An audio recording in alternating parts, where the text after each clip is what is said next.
देखो बेटा, question number 13 भी बड़ा इंटरेस्टिंग है।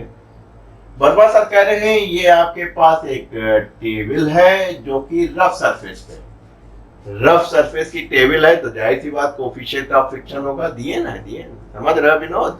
म्यू बराबर 0.2 दिए हैं। अब करना क्या है कि भाई साहब, जैसे ही आप छोड़ेंगे तो जिधर भारी होगा उधर चलेगा ही। यानी कि ये 5 kg के, ये 15 kg के हवा में लटके हैं तो दाएं से इधर भागेंगे।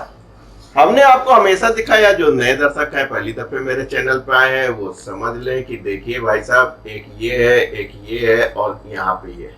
तो जब अगर ये 15 kg यूं चल रहा है तो आपको साफ साफ दिख रहा है कि पूरा एक ही सिस्टम बन के चल रहा है। ये 5 kg वाला ऊपर जा रहा है, ये आगे जा रहा है।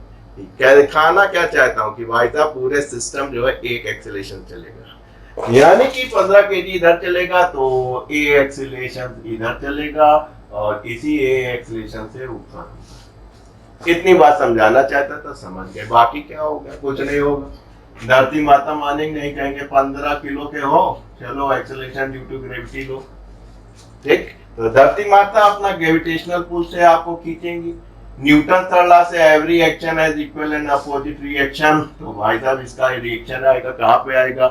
स्ट्रिंग पे आएगा, क्योंकि दो स्ट्रिंग है। देखो बेटा, एक स्ट्रिंग ये है, ये एक स्ट्रिंग ये है, इसलिए इसका टेंशन अलग होगा क्योंकि मासेस अलग अलग है। तो इसलिए हमने कह दिया भाई साहब आपका T1 है। ये भी एक एक्शन हुआ, इसका रिएक्शन आपको यहाँ मिलेगा क्योंकि बंधे एक डोरी से, एक ही डोरी पे हैं। जैसा कि आप देखिए, यूं खींचेंगे तो क्या होगा, इधर इधर जो है टेंशन आपका सिमिलर आएगा। यहाँ पे देखिए क्या होगा, धरती माता मानी नहीं कहना आओ तो माओ नीचे आओ।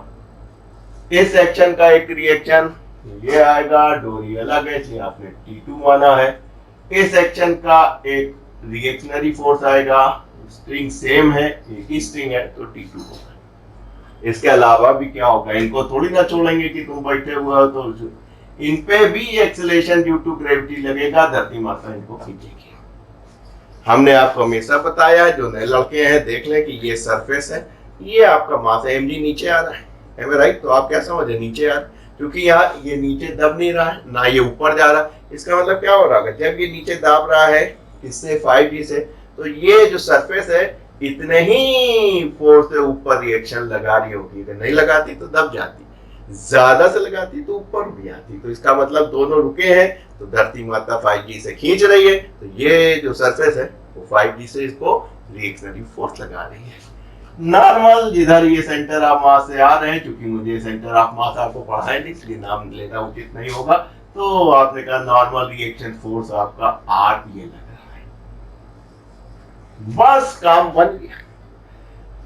जब आपने छोड़ा और देखा 15 kg इधर आएगा, और चूंकि यहाँ पे फ्रिक्शन है तो फ्रिक्शन फोर्स क्या लगता है, opposite to the direction of motion. तो जब ये इधर मूव करेगा तो फ्रिक्शनल फोर्स इधर लगेगा, और वो बराबर किसके होता है, म्यू टाइम आर के। म्यू सर ने 0.2 दिया है, आर आपके पास किसके बराबर है, 5g के बराबर है। तो 5 गुना 10 यानी आप फ्रिक्शन फोर्स g के बराबर कैसे। बस काम बन गया, फटाफट चालू हो गया। और T1 T2 अननोन दिख रहे हैं, वही निकालने हैं, निकाल लीजिए। हमारा बच्चे यहाँ तक आते आते सीख गए हैं इक्वेशन लिखना, लॉ ऑफ मोशन सीख गए हैं।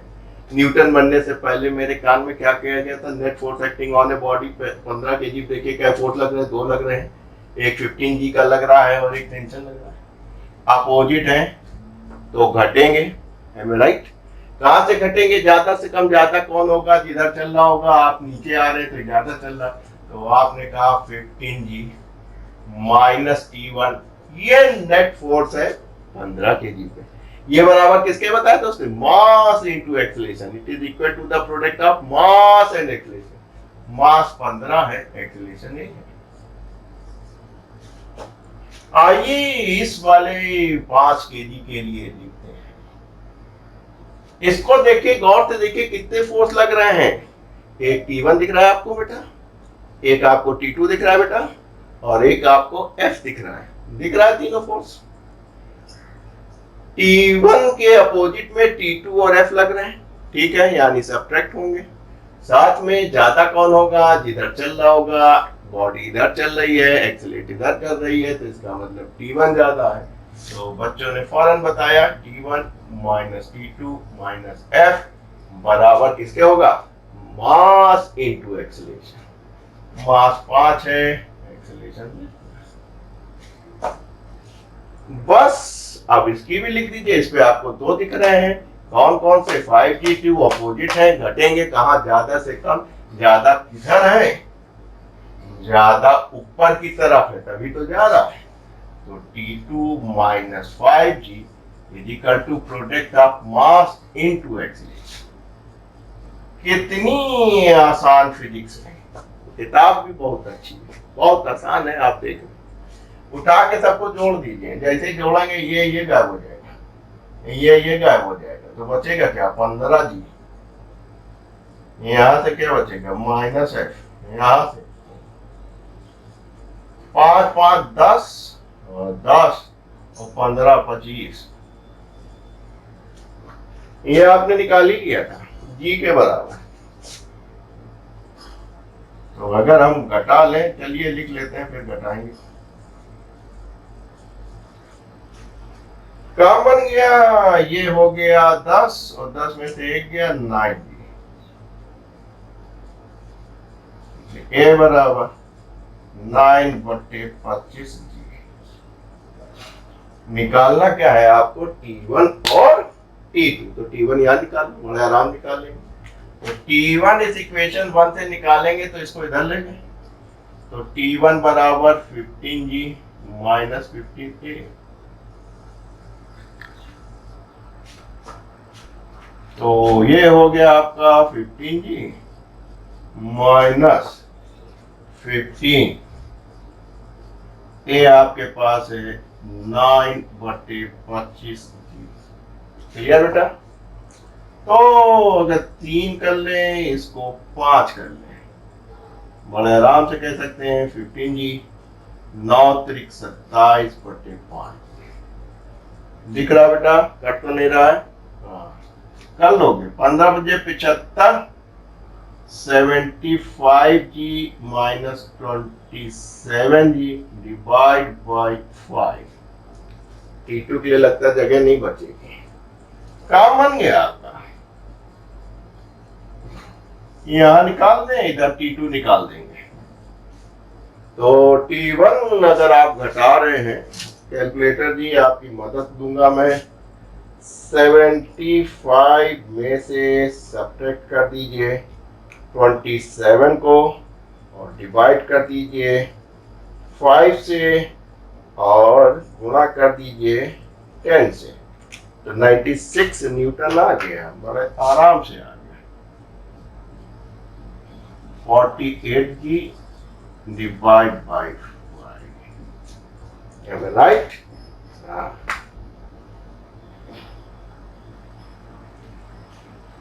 अब आपने T1 को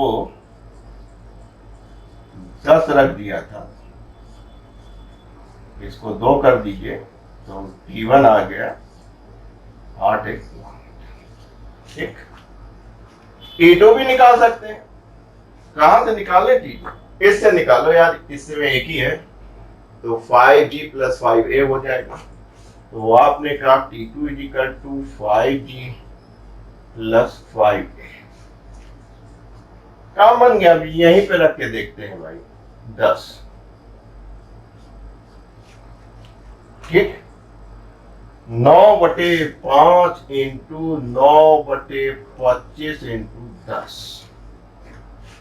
दिख रहा है? कट तो नहीं रहा है? नहीं कट रहा है। 5 25 और 5 दुनाई 10, यानी ये हो गया 50 और 9 दूनी 18, यानी 68 न्यूटन। तो देखिए कितना आसान है। वही जो आप चैप्टर 5 में करते चले आ रहे थे, net force acting on a body, वही करना था। बस केवल एक फ्रिक्शनल फोर्स आपका जो था वो आपका बढ़ गया था, वो अपोजिट टू द डायरेक्शन होता है, और mu time of reactionary force होता है। अगर प्लेन है तो mg हो गया, नहीं तो mg cos थीटा हो गया। बस इतना ही बदला, सवाल सभी वैसे ही रहे। देखिए चीजें आसान है। अगर आप करें।